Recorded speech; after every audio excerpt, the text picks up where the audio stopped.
Bonjour tout le monde, la paracha de Balak.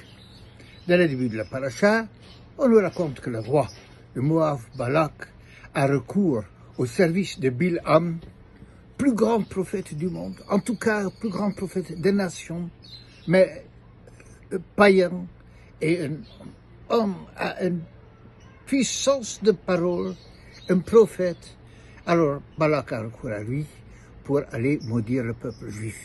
Alors ça a lieu dans plusieurs épisodes, et un de ces épisodes, chapitre Chavdalat, 24, Pasuk Gimel, dit la chose suivante.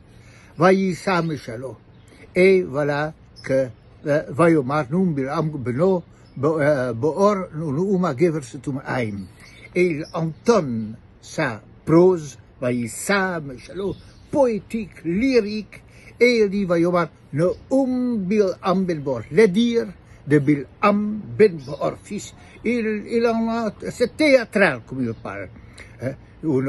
Hageber Setum Haim. Et les dires, les paroles du Geber, du homme puissant, fort. Il s'envoie des fleurs en disant qu'il est quelqu'un. Lui, il est en droit de parler. Setum Haim. Setum Haim, l'œil obturé. Onkelos, il va traduire l'œil obturé, au contraire, qui voit très bien. Alors il y a l'écart entre le pirouche de Onkelos et de Chachamim. Chachamim me dit Setum Haim, ça veut dire qu'il était aveugle d'un œil. Avec un seul œil, il voyait, et pas avec les deux. Alors, donc les deux pirouchim, on peut le compléter. On peut entendre qu'il dit, moi avec un œil, je vois plus que d'autres personnes avec deux yeux.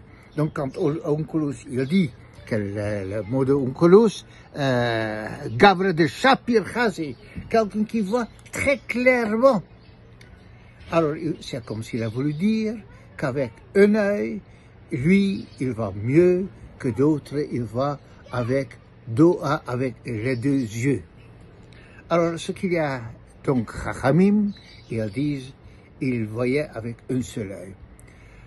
Alors, quelle est l'importance pour Chachamim de dire qu'il va avec un seul œil? Alors, regardons, je voulais donner qu'en effet, Bilham, avec son œil, comme le oncle dit, il voyait mieux. Et en même temps, pire. Pourquoi Kadosh Baruch Hu nous a donné deux yeux?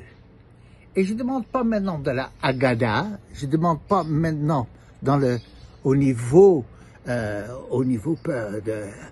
Rouge, je demande dans le pshat scientifique, pourquoi anatomique, pourquoi on a deux yeux? Et la réponse est, avec un œil, on voit une chose. Mais les deux yeux ne voient pas la même chose. Il y a un écart, il y a une distance. Donc, ça va donner, ça va relativer. Avec un œil, tu as qu'une vision très partielle. Avec deux yeux, ça reste partiel. Mais on est conscient qu'il y a deux visions différentes. Et mieux, on nous explique, c'est ce que je vais apprendre à l'école, deux yeux, ça sert à avoir une perspective, une distance. Avec un œil, on ne peut pas mesurer, et avec deux yeux, on a une perspective. Rabotai, Bilham, il voyait avec un œil fantastique, mieux que tout le monde. Mais il n'avait pas de perspective. Alors ça veut dire quoi?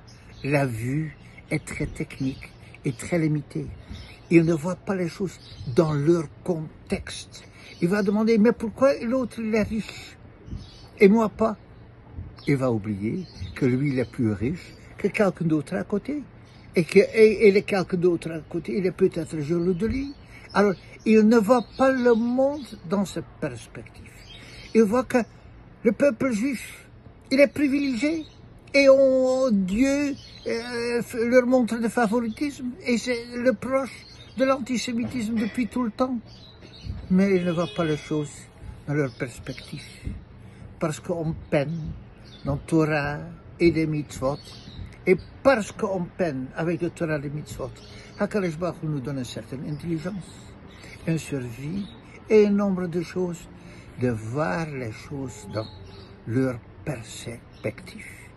Toutes les litiges dans la Torah que nous avons, que les gens ils viennent chez nous avec crier l'injustice, c'est qu'ils voient très clairement, net, mais pas dans la perspective, avec un seul œil. Alors on doit bien utiliser les deux yeux, le bracha, pour mettre tout en perspective. Et à ce moment-là, on voit toutes les choses bien différemment. Et à ce moment, on peut jouir de la bracha complètement. Shabbat Shalom.